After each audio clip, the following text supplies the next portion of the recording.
All right, so in the previous lesson, we downloaded the Anaconda distribution, and in this lesson, we're all set to actually install this executable. So here I have the file in my downloads folder. I'm gonna double click it. It may take a second to launch. I'm gonna click run right here when this box pops up. It might also give you some kind of security warning, like this is a foreign application. Feel free to accept that warning if it does pop up.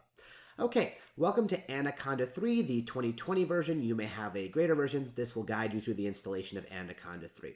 Looks good to me, so we can click Next to continue. Here, you're going to see the license agreement, just the copyright information. Obviously, as with all open pieces of software, you have to promise that you're not going to steal it and not going to sell it for profit, that kind of stuff. So you can click Agree right here to continue.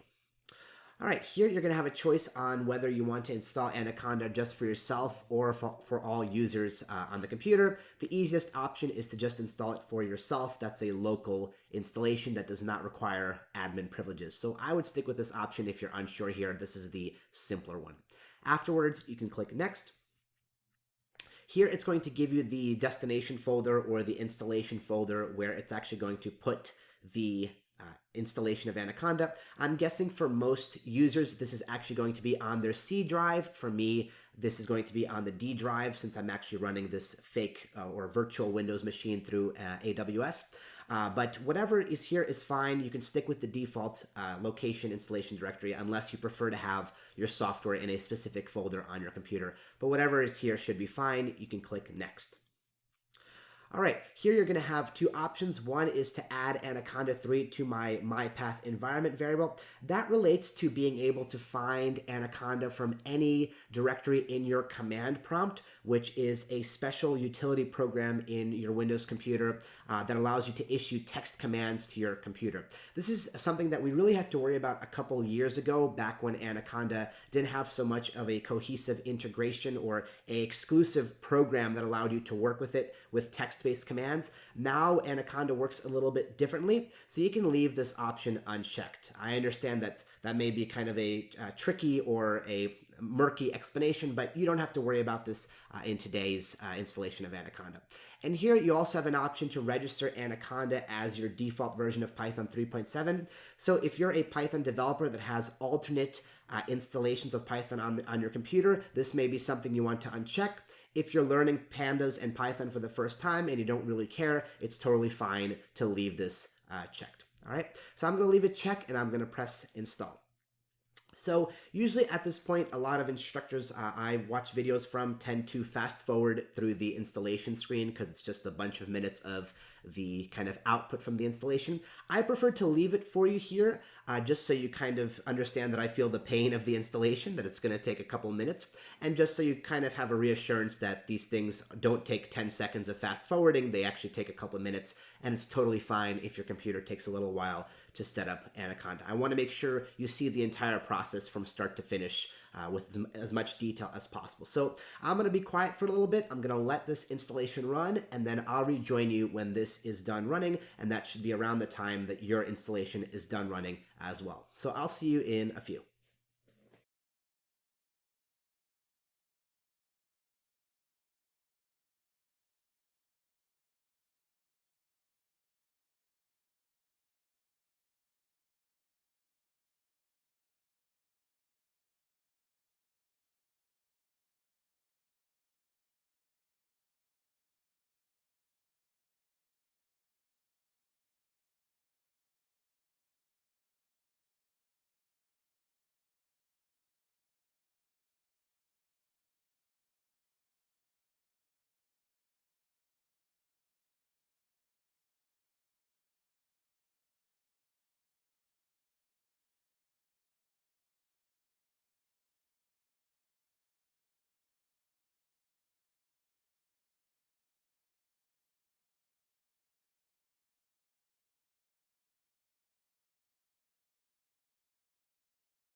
Okay, so here we are at the end of the installation. You can go ahead and press next right here.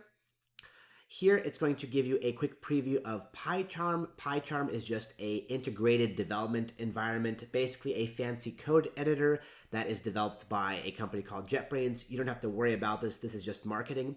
You can go ahead and press next here. Finally, on this page, this final prompt, you have an option to check out some tutorials or some information. This will probably open a web page. If you're interested, you can go ahead and visit these links. Otherwise, I'm just going to go ahead and uncheck them and press finish, and that will finish up the installation process. At this point, you should be good to go ahead and drag this to the trash if you want to. So the other thing that I want to show you in this lesson is how to uninstall Anaconda in case that need arises. So you'll want to head to the installation directory. That's the same one you picked when we were moving through the installer a few minutes ago. So for me, it's going to be in D, Users, Boris, and Anaconda 3. It might be different for you, but you just have to find your Anaconda 3 folder. And in here, if you scroll down a little bit, probably to the bottom actually, you're going to see this uninstall Anaconda application. That is how you can uninstall the entire Anaconda bit or program if the need ever arises. Okay, and to close this lesson off, there's one more thing that I want to show you, and it's one more way that we can verify that everything has been installed successfully. So what I'd like you to do is to open up the Start menu and then type the word Anaconda. And there should be a result that pops up called Anaconda prompt. Okay, so we're going to launch this, and this is what's known as the command prompt, or sometimes the terminal in other operating systems. This is basically an application where we can issue text-based commands to Windows, to our operating system. This is how people used to interact with the computer before we had graphical user interfaces like these, like the ones we have today. And as long as you can launch this application, you should be able to see the word base right here in parentheses. And if you see that, everything is successfully set up as expected. So I'm going to explain more about what this means in the next lesson, but as long as you're able to launch this and you see this, it means everything has been set up successfully. So that's all there is to cover in this lesson, so I will see you in the next one.